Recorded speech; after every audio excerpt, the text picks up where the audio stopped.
Did you cause the death of Professor Dan Markel? Absolutely no. Did you hire anyone to kill him? No. Did you put any letters in any diaper bags of Katie Magbanawa to have Professor Markel killed? No. How do you feel right now? I'm really nervous. Why are you nervous?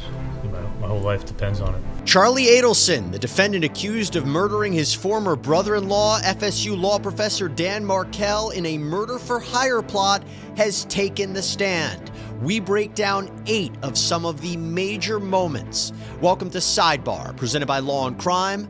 I'm Jesse Weber.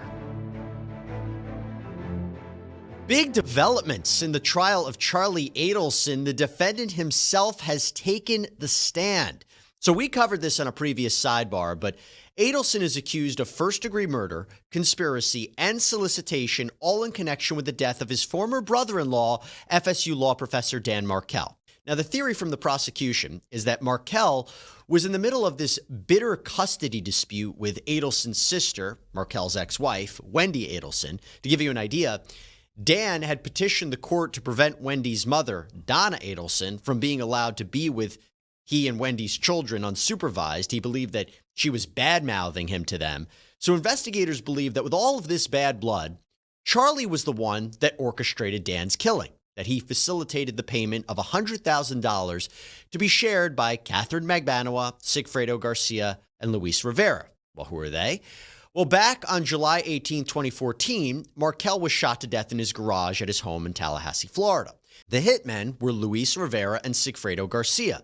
The investigation revealed that they were tied to this plot through Catherine Magbanawa, the mother of Garcia's children and the former girlfriend of Charlie Adelson. Luis Rivera said that Magbanawa acted as the middle person in this plot. In the end, Luis Rivera pled guilty in 2016 to second-degree murder, not first, in the killing of Dan Markel. He received a 19-year prison sentence to run concurrently with a federal sentence on an unrelated case. He testified against Garcia and Magbanawa and now Adelson. And Sigfredo Garcia, whom Rivera claims was the actual shooter, he was convicted of first-degree murder of Markel. He was sentenced to life in prison. As for Magbanawa, her first trial ended in a mistrial, but in her second trial, she was ultimately convicted of first-degree murder, conspiracy, and solicitation, and she too was sentenced to life in prison. Now, in this trial, Charlie Adelson's defense team says he's innocent, that he is actually the victim of an extortion plot at the hands of Catherine Magbanawa. Their theory is that Magbanawa took it upon herself to plan and carry out the murder of Dan Markel with her accomplices, and then extorted Charlie to pay up, or his family and him would be killed. With this idea, you have to imagine Charlie Adelson had to take the stand, right?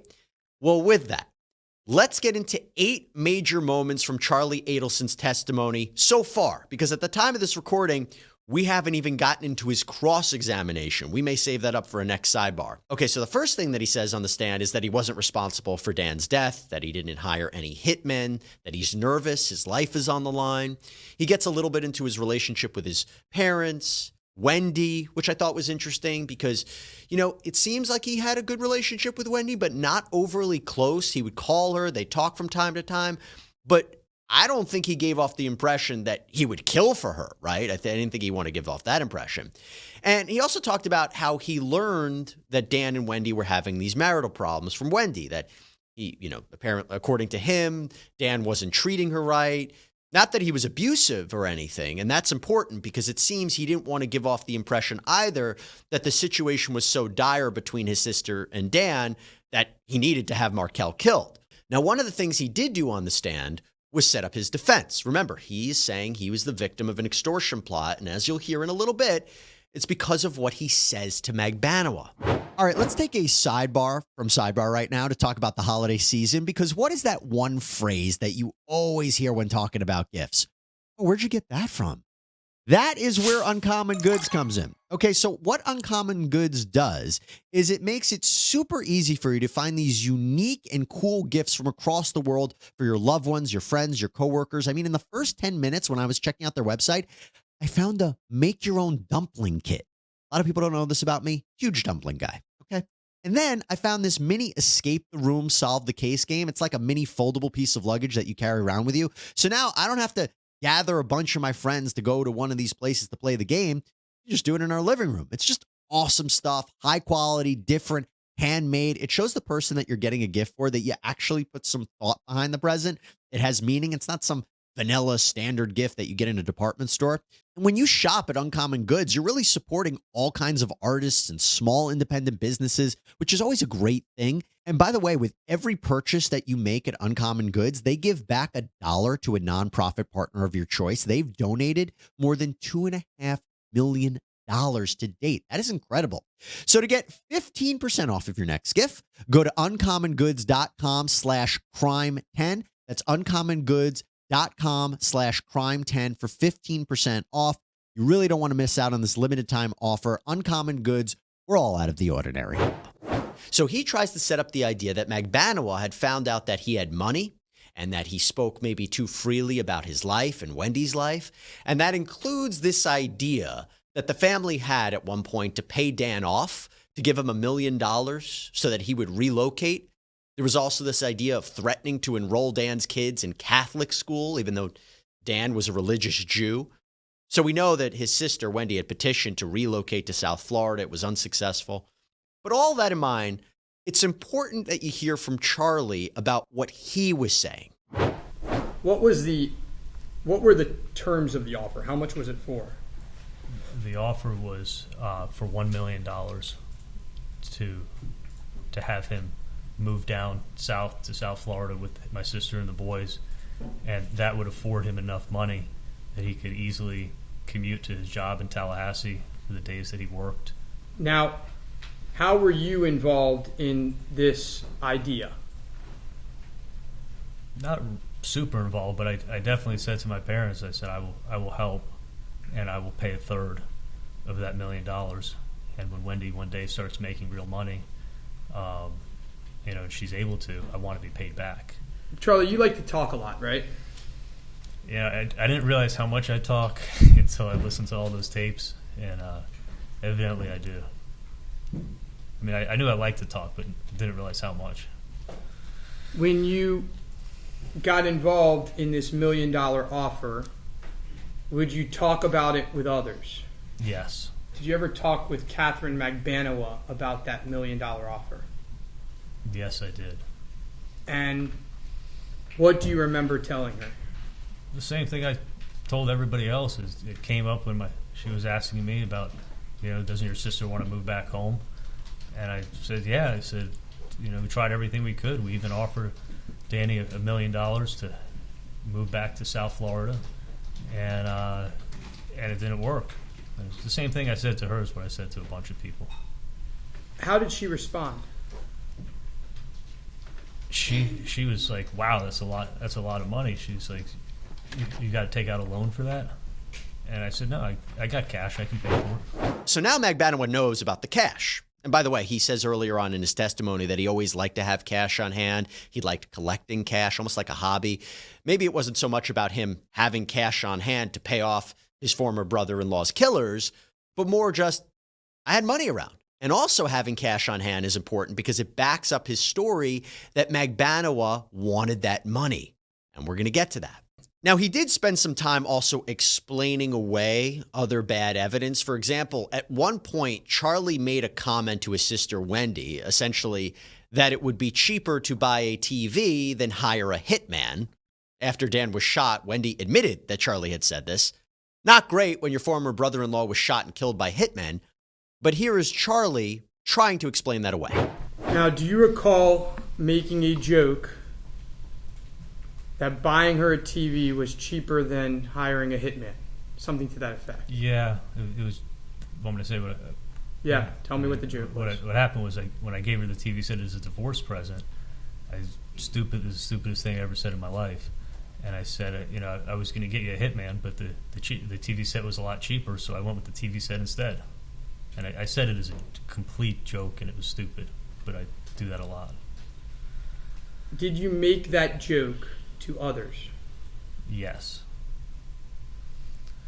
Did you make that joke many times throughout 2013 and 2014.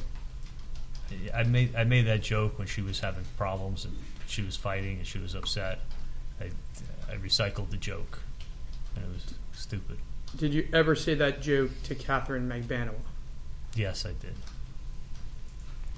did. Just to be clear, did you ever look into hiring a hitman? No, never.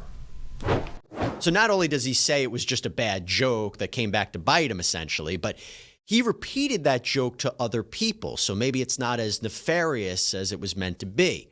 But he also told that to Magbanua, so now that could have given her the idea, or Sigfredo Garcia the idea, to assassinate Dan Markel.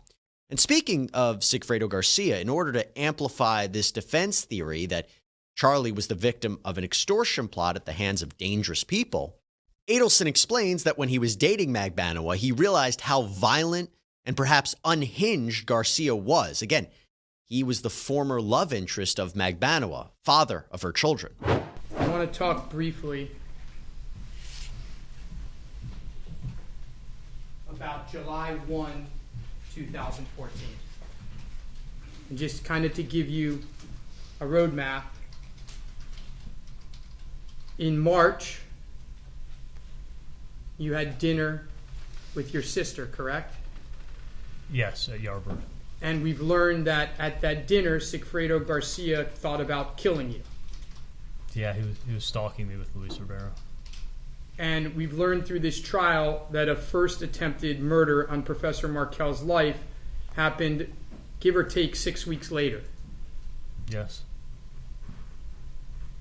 Now let's talk about July 1, which is about 3 or 4 weeks after that. By the way, up until July 1, had you ever talked to, texted with, met Sigfredo Garcia? No, not at all. What happened on July 1? We started driving out of her complex, and we got about 100, 200 feet, and this blue car comes flying out of nowhere, flies in front of us, and slams on the brakes. And I've got a car, and I'm towing a 1,200-pound jet ski behind it. And she started screaming, "That's T, that's T, that's T." And I'm like, I almost rear-ended this car. And this guy gets out of the car, and he comes over, and he's screaming every kind of four-letter word at me, threatening me. His face was real red. My windows were up. And the guy was going crazy. He then got in his car, chased alongside of us. He was right alongside of us, rolled his window down, was screaming all this stuff at us. And when we got to the light, it was just turning yellow, and I gunned it. And I remember making a left-hand turn. And I said to Katie, I go, "That guy's nuts." And she goes, "Nuts?" She goes, "He's really calmed down." And I go, "What do you mean he's calmed down?" And she goes, "The old T I know would have broken your window and dragged you out into the street and beaten your ass." The idea here is saying, yeah, Garcia is someone who's dangerous, that he didn't like Adelson for dating Magbanua, that he was stalking him with Luis Rivera, that this is not someone that he met or would enter into a partnership with in a murder-for-hire plot. That was the theme, I think, that Charlie Adelson and his defense team were getting at. So then Adelson explains how he found out that Dan Markel was shot. He said his mom called her, told her that Wendy found out that Dan was shot. He says that his reaction was he was in shock. He was worried about her kids. He didn't know what was happening. Now, at one point, he says that he called Magbanua, again, his girlfriend, to come on over. Let's hear what he said. You said you called Katie after your shower. Why did you call her? To see if she was still planning on coming over and what time she was going to be there, because it was already like 10:15.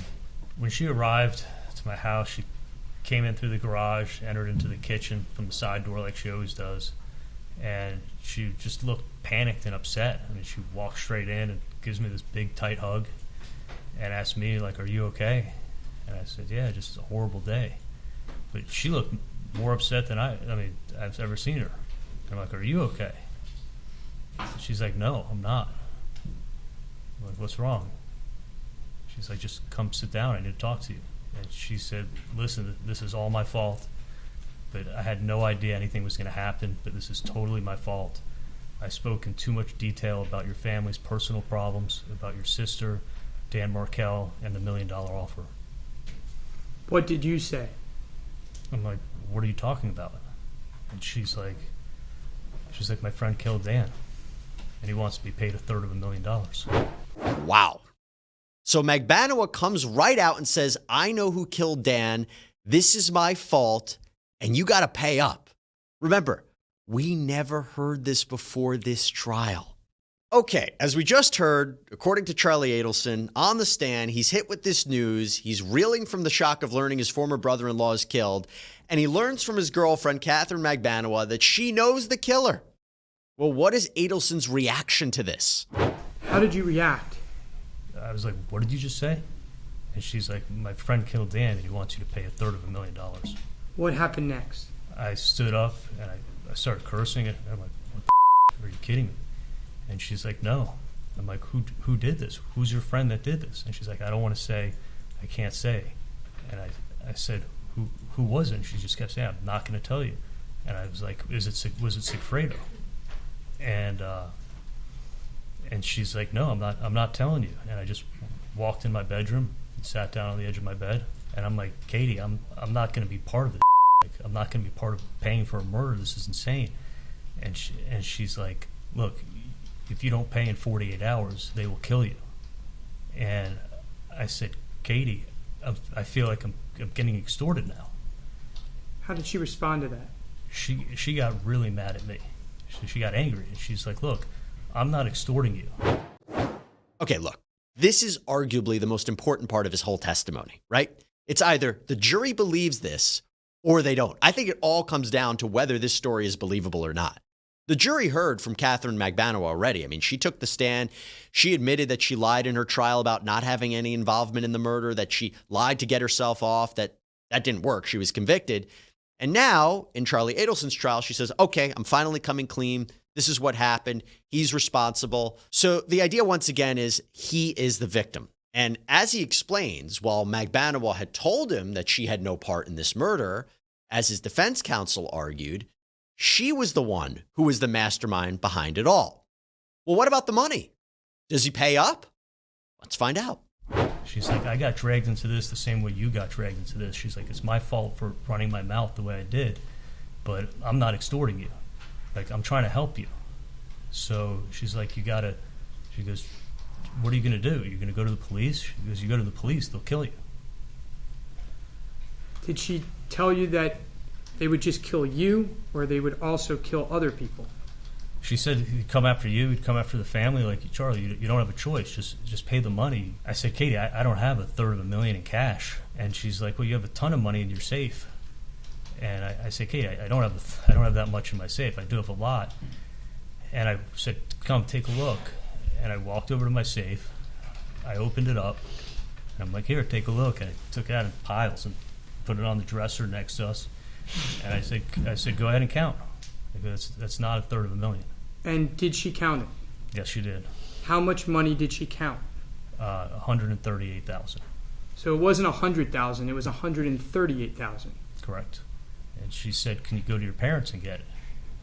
And I was like, if I go to my parents, my dad will go to the cops. And she said, well, can you pay like $3,000 a month? And I said, yeah, I can do that. What did she do next? She took her purse, her keys, and her phone, and she's like, I'm going to go call my friend and see if this works for him, and I'm going to try to help you out. And she's like, I spoke to him. You can pay $3,000 a month, or you can pay the rest off. She goes, but the $3,000 a month you're paying doesn't go towards the balance. Okay, her being the middle person, trying to save his life, works out this payment plan that he feels he has no choice but to agree to protect his life, to protect his family's life. And again, he's saying to the jury, this is my fault. I kept maybe, mentioning too freely that I had cash and money, said it to Magbanua. That's what maybe caused this. Now, I gotta talk about this next statement. Do you think he kicked Magbanua out of the house, that he didn't want to have anything to do with her? Not quite. Did she spend the night that night? She did sleep over that night. Now, why didn't you kick her out? I was in the state of shock, and I didn't think she had anything to do with it. I didn't even want to believe that she had anything to do with it. That may be hard for a jury to believe. This woman is responsible for ruining your life, basically, and you have her sleep over? Or is the jury going to believe, of course she slept over, she's your accomplice? Well, that brings me to the final major moment that I want to talk about, and that is when he tells his mom, Donna Adelson, about what is going on. Now remember, there has long been suspicion, including by investigators, that Donna is a co-conspirator in this murder-for-hire plot. She hasn't been charged, but neither is Wendy, and Wendy is an unindicted co-conspirator as well. So with that in mind, let's actually hear what happened with Charlie and Donna. And by the way, he claims he thought about going to the police, but thought that would get everyone killed, but yet he ends up telling Donna, and he tells her because she starts noticing these payments from the dental practice to Magbanowa. She's like, well, $1,000 a month is a lot of money to pay somebody. And she's like, what exactly is she doing for you? And I said, it's a long story. And then she said, well, I'm your mom. Like, tell me. Like, don't just tell me it's a long story. She's like, well, why are you giving her $1,000 a month? This makes no sense. What happened next? I told my mom, I wanted to tell somebody, because if I get killed, at least somebody will know where to look or what it could have been about. So I wanted my mom to know what happened, but I also didn't want her saying anything to anybody. So I told my mom, I said, listen, I'm going to tell you something, but I never want to talk about it again. I never want you to talk to me about it on the phone. Don't talk about it anywhere. And please, whatever you do not say anything to Dad. Do not say anything to Wendy. Do not try to make me go to the police, because I'm not going. You got to promise me all that, and then I'll tell you. And what did you tell your mom? I told her that the night of the 18th, I got extorted for $250,000. How did your mom react? She flipped out. She's like, well, what do you mean? Like, what is this about? Like, you know who killed Dan? What did she want to do? She wanted to go to the police. And what did you tell her? I said, absolutely not. I said, it's not going to bring Dan back. I go, you're just going to end up getting me killed, or they'll come after somebody in the family. So despite Magbanowa telling him, can't tell anyone because that'll put them in danger, he tells his mother. Now, I do wonder if him telling his mom this information will implicate her in any way in a crime. Maybe that's a conversation for another sidebar. But what do you think? Believable story from Charlie Adelson? Will the jury trust it? It helps to show that he's involved, but not involved at the same time. Oh, and don't forget, we have cross-examination by the prosecution too that will, I imagine, certainly be interesting. That's all we have for you here on Sidebar, everybody. Thank you so much for joining us. Please subscribe on Apple Podcasts, Spotify, YouTube, wherever you get your podcasts. I'm Jesse Weber. Speak to you next time.